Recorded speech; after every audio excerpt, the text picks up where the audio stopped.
Hello guys, तो कैसे हैं आप लोग। इस वीडियो में हम कवर करने वाले हैं gravitation chapter 12 physics class 11th का पूरा चैप्टर। इस चैप्टर में हम एक बुक का सबसे बेस्ट रिवीजन जो हो सकता है वो करेंगे। ठीक है, रिवीजन पार्ट है ये। मोशन ऑफ प्लैनेट, मोशन कैसे मूव करता है। मोशन एक एलिप्टिकल ऑर्बिट, जैसे कि ये एलिप्टिकल ऑर्बिट है उसमें मूव करता है। इसको हम इलिप्स कहते हैं। इलिप्स को अगर इलिप्स के पाथ की बात करें तो उससे एलिप्टिकल ऑर्बिट कहा जाता है। ठीक है, बात खत्म हो गई।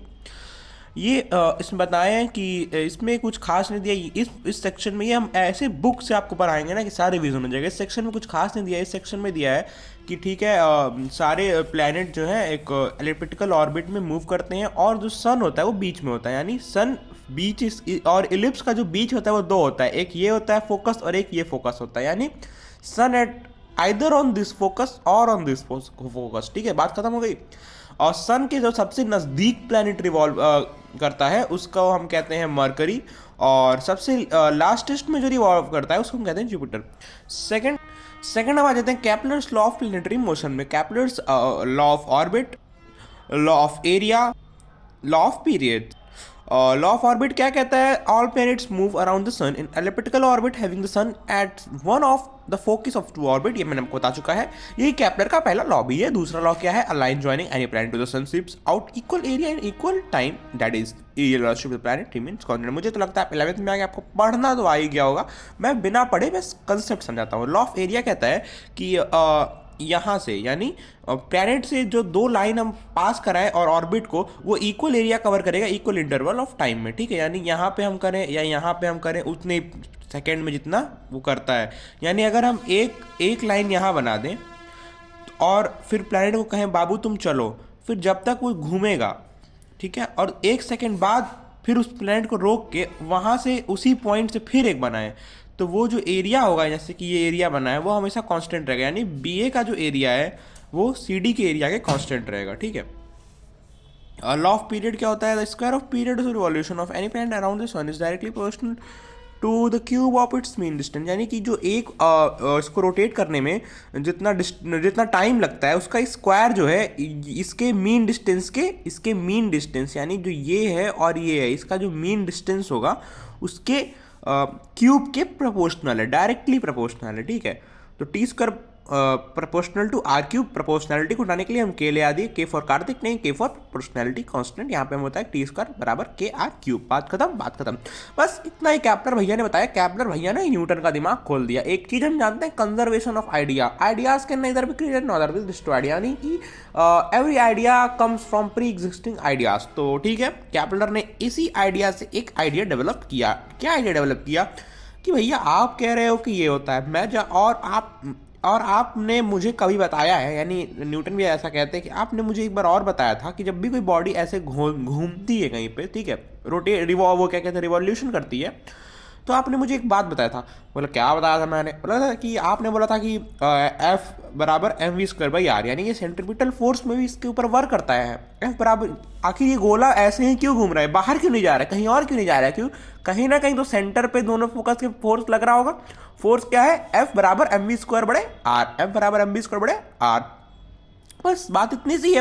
अब v को आप क्या लिख सकते हैं? अगर हम v को एक सर्किल मान, अगर इसको हम एक सर्किल माने, ठीक है, ये जो हमारा ये क्या है, इसको हम सर्किल मांगे तो ऑर्बिट को, तो हम इसको v को क्या लिख सकते हैं? स्पीड बराबर डिस्टेंस अपॉन टाइम। डिस्टेंस क्या हो जाएगा? 2 पाई आर, सरकमफ्रेंस हो जाएगा, टाइम हो जाएगा t।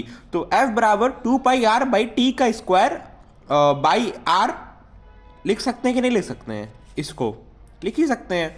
लिखा भी होगा इन्होंने, चलिए देखते हैं। लिखे जरूर होंगे, ये बुद्धिमान लग रहे हैं, लिखे हैं। और इन्होंने लिखा है 2 पाई आर स्क्वायर टी स्क्वायर, ठीक है, और एफ एम बड़े आर। ठीक है, अब इसको ये सॉल्व किए, इनका आंसर ये आ गया। ठीक, सिंप्लीफाई किए, सॉल्व किए। ठीक है, अब एक चीज़ और बताएं, टी स्क्वायर बराबर के आर क्यूब, टी स्क्वायर बराबर के आर क्यूब, टी स्क्वायर बराबर के आर क्यूब, ये बताया हमें। तो यहाँ पे हम के आर क्यूब रख देते हैं। के आर क्यूब रख दिया और यहाँ पे के आर क्यूब रख दिया, आर से आर कैंसिल कर दिया, इस आर से इस आर कैंसिल कर दिया। यहाँ पे फिर ये इस फॉर्म में निकल के आ गया, एफ इस फॉर्म में निकल के आ गया, F is equal to 4 pi R square M upon R square और यहाँ पे के। ठीक है, तो यानी हम इसको डायरेक्ट अगर इसको कांस्टेंट माने तो इसको क्या लिख सकते हैं, F directly proportional to M upon R square. बस इन्होंने यही किया, यही यही यही यही इसी को इनवर्स लॉ ऑफ प्रोपोर्शनैलिटी कहते हैं। यही न्यूटन भैया ने बताया हमें, बात खत्म। अब न्यूटन ने 3 पोस्टुलेट दे दिए। पहला पोस्टुलेट क्या हो गया, planet acted upon centripetal force which acted towards the sun, ठीक है। तो फोर्स इनवर्सली प्रोपोर्शनल ये भी पता है हमें, दिस फोर्स डायरेक्टली प्रोपोर्शनल ये भी पता है हमें। तो ये बहुत आसान चीज़ है, कोई बड़ी चीज़ नहीं है।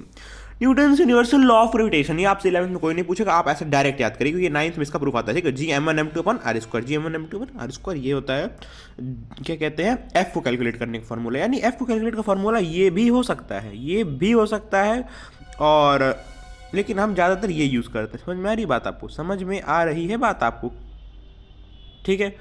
कोई बात नहीं, आगे बढ़ते हैं।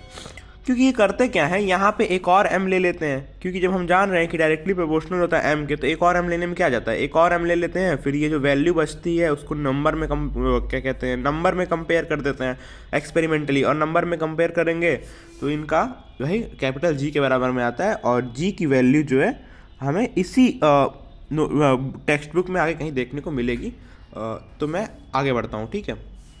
ठीक है, मैं इसमें बता देता हूँ 1.67 × 10⁻11 इसकी वैल्यू भी होती है, ठीक है। यूनिवर्सल कांस्टेंट होता है ये Gm1m2 अपन आर स्क्वायर, कहीं भी किसी दो बॉडी के लिए यूज़ हो सकता है, ठीक है। बात समझ में आ रही है क्या, बात समझ में आ रही है क्या, बात समझ में आ रही होगी, ठीक है। वेक्टर फॉर्म में इसकी कोई ज़रूरत नहीं। गाइज अब मुझे डिस्टर्बेंस हो रहा है और ये दीदी मेरी डिस्टर्ब करी है, तो मैं अपनी वीडियो को यहीं पे समाप्त करता हूँ और मैं दूसरी वीडियो में दोबारा मिलूंगा इसके आगे। धन्यवाद गाइज।